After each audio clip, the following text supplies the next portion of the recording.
are some things that you need to know on the steps you need to take to reinstate your driver's license if you have been arrested for DUI in the state of California. One of the first things you want to do is, upon you getting arrested for DUI, you have 10 days to contact the DMV to set a hearing, essentially to fight your DMV hearing. It's always good to fight it, even though hearing officers, they are typically already one-sided. They have a general idea where they're going to lean to, and typically any evidence that they use, which is the police report and the DS-367 or DMV form, is typically going to be enough for them as evidence to find the issue true, such as, were you driving at the time of driving, did you have a .08 and above, did that probable cause to arrest you, and etc. Now,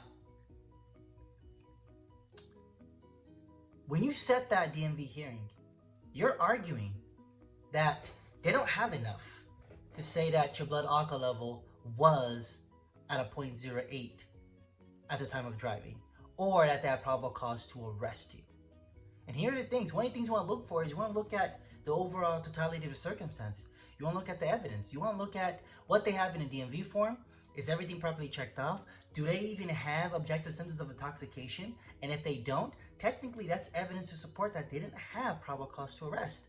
Also, do they do field sobriety tests? Sometimes that could be evidence of lacking probable cause to arrest.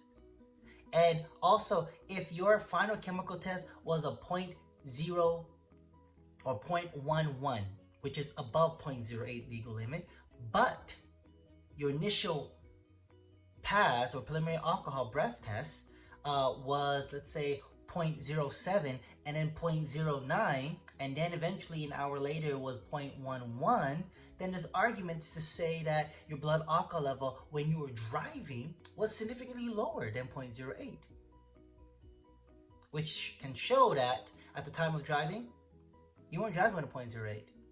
These are arguments that you could bring up against the DMV hearing officer. And these are things that you want to fight. And if successful, then your license will be reinstated. So, overall, the key thing you want to know is you want to make sure you call the DMV within 10 days. Second, you want to make sure you find all of the legitimate issues, any document issues. Also, to see if there's any blood alcohol rising defenses, to see if there's any major issues that relates to probable cause for an arrest. And there's plenty more. If you want to get more information or you want help with your DMV hearing, make sure you contact us at wshaw so we can help.